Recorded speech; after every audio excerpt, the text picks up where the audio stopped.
Hey there everyone, AJ back again for the Mighty Gluestick channel. I research and produce videos about Dungeons & Dragons lore full-time and have a collection of hundreds of monster ecology and strategy videos on my channel. If you like what I do, please consider subscribing as I upload at least twice a week.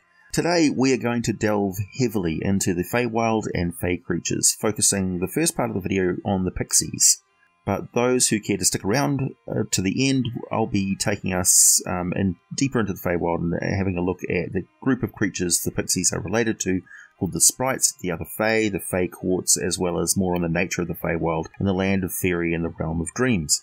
Wikipedia says that pixies are like tiny elves, only sneakier, less majestic faces, which have, I take that as meaning more impish, less austere. Plus, pixies have longer ears and gossamer insect wings sprouting from their backs. These wings and their individual appearance and attire varies a lot. Most favour a particular type of group of plants and share a lot of visual traits with it. The wings can be like a butterfly, a moth, or dragonflies, or beetles. When they're not prancing around naked, which some of them prefer far more than others, they prefer to wear bright clothing, including caps and shoes with curled, pointed toes. They consider a gift of ribbons and in a colour that they like to be more valuable than gold and jewels. However, pixies are normally invisible, even when attacking, and unless they choose to be visible, only other sprites can see them. Although almost universally of a good alignment, pixies adore playing tricks and pranks. Some of their favourite pastimes include leading travellers astray, pinching their skin black and blue, and stealing invaluable items.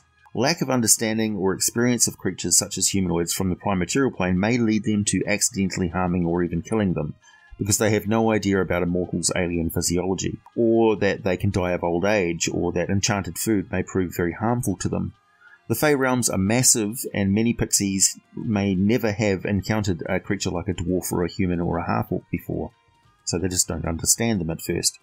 The Pixie first appeared in Dungeons & Dragons White Box set, published in 1974. They first showed up as a possible player character option as far back as the sourcebook called Tall Tales of the Wee Folk, published in 1989, and have already been defined as being a type of sprite, and they have been in pretty much every edition of the game, particularly as a playable fey race, though the supporting background and cultural lore for the Pixie has never been very easy to find. Thus, Pixies as player characters was wide open to whatever particular player thought they should be like. However, there is plenty of lore for them if you go looking for it.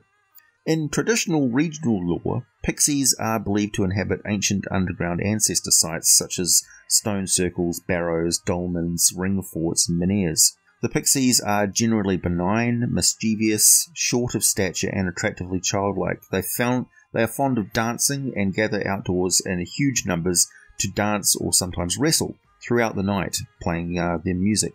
Later, such sacred sites and rare natural formations such as boulders with holes worn through them were believed to be places that the Fae could step through as portals into the mortal world, and that the Fae realm, interestingly, these days we consider fairies to encompass this whole group, but traditionally fairies had their own realms, and there was some enmity between the Feywild's sprites and the similar wee folk of the fairy realm, to a point that where they occasionally break out into wars. Pixies are gay, in the traditional sense of the word. They are high-spirited, light-hearted, happy, bright, perky, bouncy, bubbly, playful, frolicsome, cheery, vivacious, buoyant, hopeful, and merry. They love to dance and are fascinated with living things, including other intelligent beings, particularly horses. More often, a traveller will wake up in the morning to find that their horse has elaborate braids tied into their mane and tail and been well groomed during the night. Pixies would love nothing more than to get to play with everyone in the multiverse. But they are not completely naive. They know that evil and vile, ugly and unhappy creatures exist, and they're always very cautious when there is a chance that unwholesome, grumpy people are nearby. They'll slip into invisibility and possibly just leave the area. Though this is not fear. Pixies are inhumanly bold and curious. Inhumanly bold and curious. They find everything at least a little bit funny and make a game out of any situation, which can put them in very risky situations. It can also drive those who are trying to protect or have been put in a position where they rely on the pixies into fits of frustration and stress on the pixies' behalf. But these tiny humanoids are essentially without fear, and while of a neutral good alignment for the most part, they rarely curtail their shenanigans just to calm down others who are suffering from an emotion they don't understand. So, as tiny fey creatures, they spend most of their time moving about by flying with a flight speed of 30 feet per round. They only move 10 feet per round on foot, as they rarely reach taller than 1 foot or about 30 centimeters. They are light on their feet and with a super fast reaction speed and a dexterity of 20, but they are feeble with a strength of 2 and a constitution of only 8, so while they have supernatural vitality of the sprites, they're not inclined towards a lot of sustained effort and will tire out if they have to fly for a long distance. They have an intelligence on par with your average human, but extremely sharp senses and awareness of their environment, with a wisdom of 14, and they are, of course, captivating to look at when you can see them. With quite a robust sense of themselves and a charisma of 15, they are magically otherworldly beings, not made for the mortal world. The vital energy of nature flows through them, and they're in tune with the living things around them. All pixies are resistant to all magical spells and effects, and have some powers of their own. And when I say they're in tune with the natural world around them, I mean not just feeling in tune with the natural world around them, they are literally in tune. So when nature around them changes, so do they. They can use druidcraft at will, which I should point out means they can instantly light a candle flame or set a torch on fire or a small campfire alight or set someone's hair on fire or their shoelaces on fire. They can make small puffs of wind, communicate silently by releasing specific smells or other harmless sensory effects. They can also cause flowers to bloom, seed pods to open, some of which in nature do so with a fair bit of explosive force, I should mention. And they can create cover by causing leaves to grow on plants and trees. Once per day they can cast confusion, dancing lights, detect evil and good, detect thoughts, dispel magic, entangle, fly, phantasmal force, polymorph, and sleep, with a charisma-based spell save difficulty class of 12. But their most famous ability, of course, is their invisibility. With a simple act of concentration, they can vanish from sight and maintain this condition, including any equipment they are carrying or wearing. The exact size limit of the object that they are carrying is left purposefully vague, so you can sort of get creative in your storytelling, but they can turn others invisible by use of their pixie dust. If a pixie has to fly really close to someone, there is a chance that their flapping of their wings can be heard and felt, revealing their location, so they're most likely to use druidcraft to cause a swirling gust of wind or throw some leaves around to mask the sounds. Pixie dust is constantly created and released in tiny amounts by these creatures. Collecting it is far easier said than done, but pixies may collect their own and carry little pouches of 1 or 2 pinches of the stuff. A pinch of the pixie dust can substitute for the material components of any enchantment spell of 3rd level or lower, and the pixies take full advantage of this with their own, of course.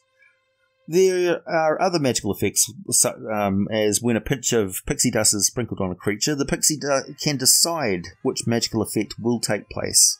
Others who use it without the sprite's innate skills must randomly roll to determine what happens. As we all know, the first effect that a creature can have is it gains a flying speed of 60 feet for 10 minutes and will gently float to the ground when it wears off.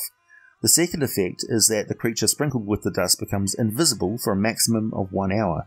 Any equipment it is wearing or carrying is invisible as well, but unlike the pixie, the invisibility ends if the creature attacks, deals any damage, or casts a spell. Pixies have no problem staying invisible all the time except for when they fall asleep or have to concentrate on something else or have their concentration forcibly broken. The third effect is that the creature must make a DC 11 Constitution saving throw or fall unconscious for up to 1 full minute, but this is just a normal sleep, so they are easy to wake up if something loud or raucous is going on. The last effect is a DC 11 Wisdom saving throw, or the creature will become affected as if they're the victim of a confusion spell. You can just roll a 4-sided dice if you want to determine which effect happens randomly. Pixies are masters of using their dust and never need to roll randomly when they're using their own. Pixies may carry and use bows or slings, but this is mainly for sport and for battles with fairies, boggards, and other nasty fey folk. The bows have little effect on anything as large as a medium humanoid physically, but I can talk about their magical effects in just a minute. But with the Pixies' extraordinary dexterity, they are precision snipers over short distances and can shoot someone in the eye or use an arrow to cut a rope holding a boulder or something. Being able to sting people with the tiny arrows while they remain invisible is usually enough to deter any animal who doesn't understand where these sharp stings are coming from.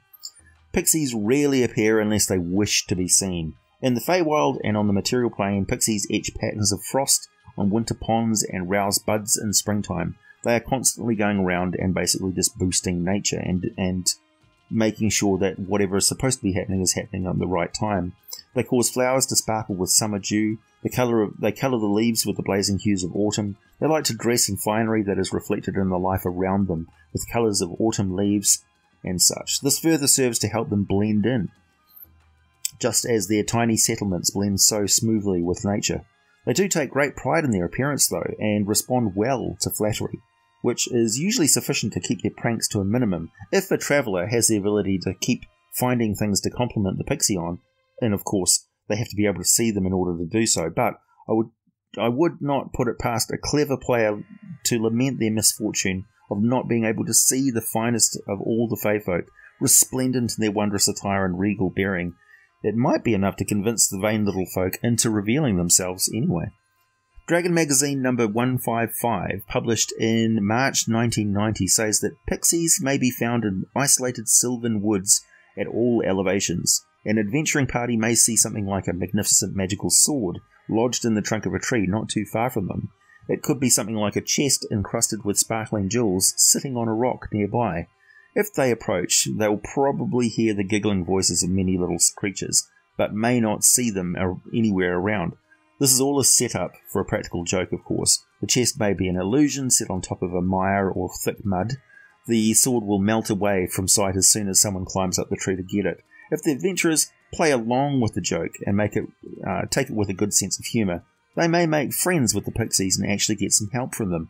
The pixies' tricks are never intended to really harm someone, just to promote amusement and to keep enemies distracted and away from the pixies' territory. When they do have to fight, they employ their magic and frightful illusions, and their small bows have the ability to, they sprinkle their pixie dust on the arrows and give them one of 3 special effects. The first is an enchantment to charm the creature, just like the charm monster spell.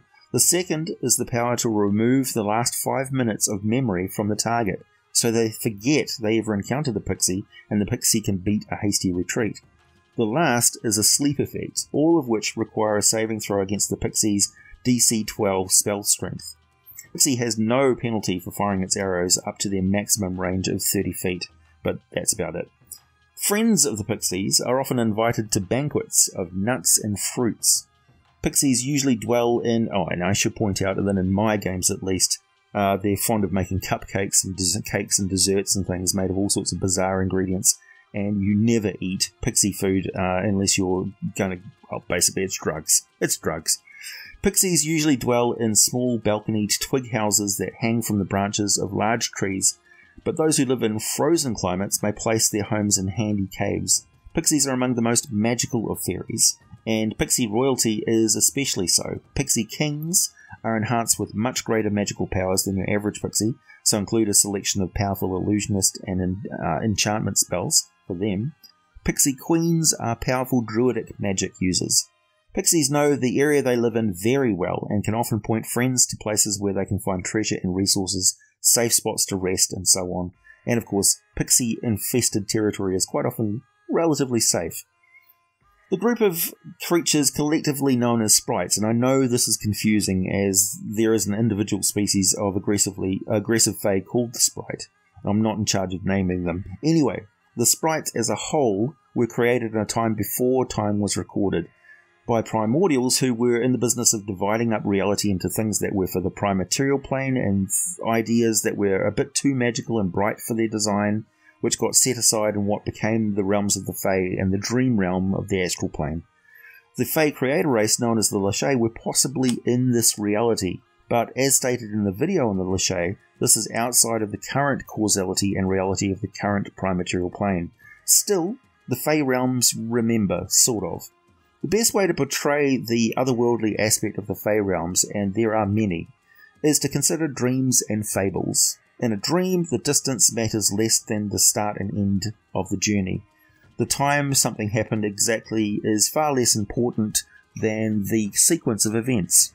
It doesn't matter how far the children were led into the forest or exactly when they were abandoned, there to perish by their wicked stepmother. It only matters that it was far enough, and it was not night time, and it was close enough to a house made of gingerbread, inhabited by an evil hag who eats children. In the Fey realms, time is subjective. It seems to alter to be either a perpetual twilight or it's day or night for that local area as is required. It doesn't seem to be randomly raining at any point. The rivers just keep flowing even if it never actually rains in that area. Sometimes, like in a dream, whole areas can change as if by the whims of a sleeping mind. And in truth, magic is very potent in the Fey realm simply because the will of living creatures is amplified, the same way as the elemental energies of the environment are boosted. The Fey realm borders the celestial realms, so much more closely than the primaterial worlds. It's not uncommon for Eladrin and Fey courts to travel into the upper celestial planes, and many gods are actively worshipped by the Fey, including Pixies.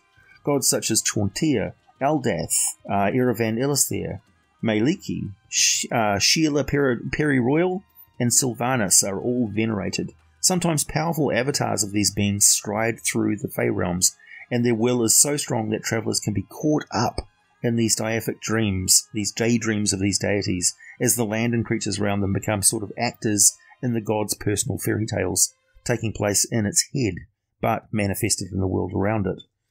Who knows when or how the Pixies were created by the Lachey, but the Pixies, Griggs, and Nixies have thrived. You can find them just about anywhere. The Seelie court, ruled by the Summer Queen Titania, is accompanied by thousands of Pixies. The Seelie and Unseelie are really remnants of the time that Primordials divided up reality into Prime, Shadow, and Fey. Much like the Lachey and the Spellweavers, the Archfey of both courts remember a time when there was no feywild or Shadowfell. Everything was just one timeless existence. So they have quite a weird way of looking at things and may refer to things as their other, or the mirror, or dark reflection, or light reflection. A perfect example of this is a sort of relationship that's between the Old Masters and the vile Skeksis in the movie The Dark Crystal. Each is actually one being, but almost completely divided, even physically, though sharing the same life force, so if one is injured or killed, so is the other, no matter what distance separates them. In such a way, the Unseelie court may talk about destroying the Seelie court, but what they are talking about is destroying the current weird state of division that exists in the multiverse, reversing the separation of the planes and restoring Fey and Shadow and mortal life back to a homogeneous existence. At least, that is what the early lore suggests. Once again, I must stress that reality has changed a number of times, and there are multiple iterations of it, with many ancient species left sort of stranded, still obsessed with a reality they understand, but no longer applies to the current state of things. This is purposefully confusing in order to drive players somewhat crazy with how weird it is. They are alien beings, they think in alien ways. That's the whole point of it. The border between the Fey and Toril has gone through stages of proximity. Once it was right next door, so to speak. Then for a long time it was quite difficult to get there. Now, after the Spell Plague, the Feywild is right next door again, so the elves have found a resurgence of their ancient Fey powers, and the Fey folk are far more common in the mortal world as of the last few centuries. The correlation between the proximity of the Feywild and its distance from the mortal world also correlates with the strength of the Fey Empire, the Elven Empire on Toril, and its eventual decline. So maybe there'll be a resurgence, I don't know. One place in Toril which is teeming with Fey are the Moonshae Isles, just off the Sword Coast, but the old forest of the Dale Lands have communities of Fey who were alive and well when the elves ruled over a vast forest region across central and western Faerun. Pixies may have lived through these times and all the ages in between, but they never much care for what is past and rarely bother to recollect people in places long departed. They just don't see the point. Much like you would not bother remembering every leaf that fell in autumn or every blossom from a mountain slope of wildflowers, soaking with spring rains and gone just as quickly. Fae might object to deforestation on a wide scale. For them, such an event makes no sense at all, as they don't care why a kingdom suddenly has to build a whole heap of pointless warships just because they're fighting another naval power.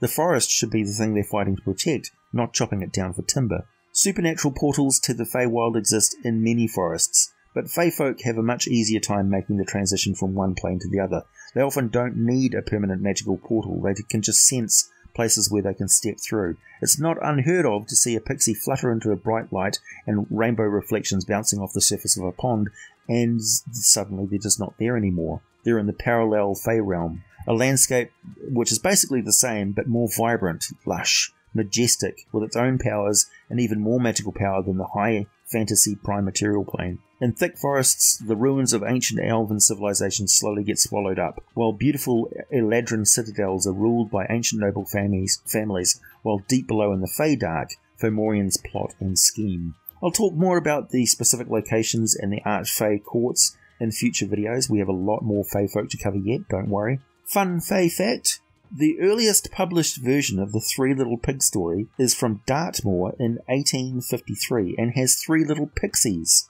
in place of pigs. Seems a bit more plausible that a wolf could blow down a pixie's house when you think about it. Pixies, I love pixies. They're great. As player characters, they are terrifying. It's one of my long-standing jokes in my campaigns is that the mafia in Sigil is run by pixies. Please hit the like button if you made it this far. Subscribe if you like what I do. Check out my Patreon for some exclusive content and all the full scripts for these videos published for your pleasure. Please buy some merchandise, wear your geek with pride. Check out Patron Blades for a mighty smooth shave. Leave your comments down below. You know I'm going to respond to them. And as always, thanks for listening, and I'll be back with more for you very soon.